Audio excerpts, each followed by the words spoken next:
What's cooking good looking? Welcome to the Hangry Woman channel. Today we are making almond butter at home. It's really simple and there's not a lot of tools that you need to be able to do it. I love using almond butter as a base for cookies. I also love putting it on my fruit like you can see me doing here. And the best part about it is that it's actually really easy. You just need a food processor, some almonds, sweetener, and salt. So let's go. First, you're gonna take your almonds. You have about 4 cups there and you're just gonna dump them into your food processor. Use washed almonds that are unsalted for the best result.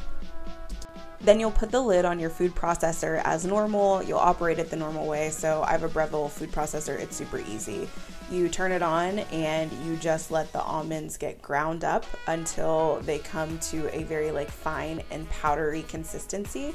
There are also 2 ways to do this. You can grind the almonds until the natural oil is released and it becomes smooth and creamy, or you can add oil yourself. I add oil myself, and I do this because I like to be able to control the consistency of my almond butter for everything that I make. It uses a different consistency for cookies, a different consistency for putting on fruit, and so I like to be able to thin it out as I need it. So I actually make my almond butter a little thicker, but that is for a very specific purpose. But you're gonna grind them. It takes about 5 to 6 minutes to grind them to a fine powder, and then you'll also notice that you may have to scrape down the sides. If you do have to scrape down the sides, that's okay. Just open up your food processor like normal, get a little spatula and scrape them down. Just go all around until you make sure that you get all of the fine almond flour mixed back in so that everything can blend together seamlessly. After I've scraped the sides, this is about where I like to add in my oil. This is about 5 minutes blended in, and so it's a really fine powder right now. I'm adding some oil so that I can kind of create the consistency that I want to be able to use later. So it's okay to add oil at this step. If you want to use the natural almond butter method, like I said, just blend it and blend it and blend it until it reaches the consistency you want, and it'll be really thin and kind of watery. Like I said before, I like to control my almond butter consistency for every single thing I make, so I make it a little bit on the thicker side. Once you get the consistency you like, you're gonna take a look. I scoop it out and kind of look at it to just make sure that that's what I want.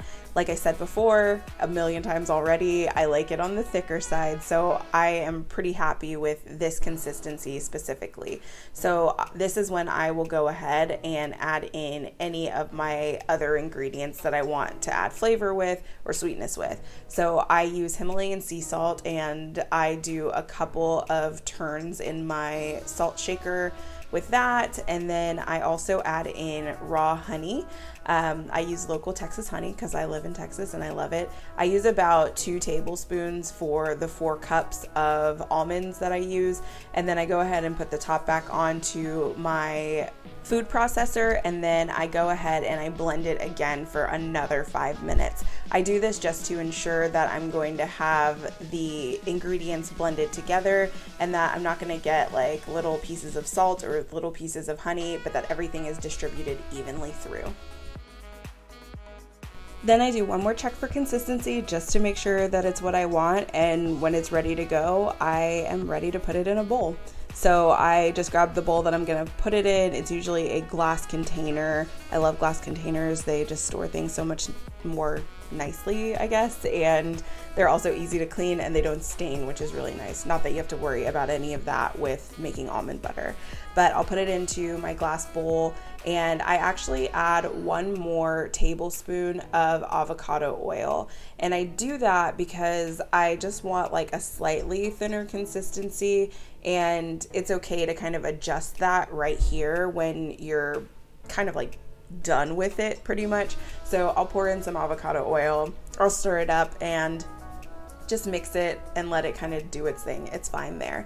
Like I said, this is probably thicker than a lot of other almond butter recipes that you see, and I do that for a purpose. My biggest reason for that is because I use almond butter for so many different things. I use it as a base in cookies, I use it to put onto my fruit, I use it to spread for sandwiches, and so I like to be able to control the consistency as much as possible. So I tend to make it on the thicker side so I can thin it out, because it's a lot easier to thin it out than it is to re-thicken it. So that's why my almond butter is more on like the chunky or like spreadable side, but I like it that way. That's just my preference. So after that, it's ready to go. It's ready to eat and ready to use. You can store it in the fridge anywhere from 7 to 10 days. I personally have stored it for up to a month. We go through almond butter really fast in my house, and it's been fine storing it for up to a month. So I hope you really enjoyed this recipe. If you did and you learned something from it, please like and subscribe and leave me a comment and let me know what you thought about the video. I love making things that are normally store-bought at home just to save some money and to know what ingredients I'm putting into my body.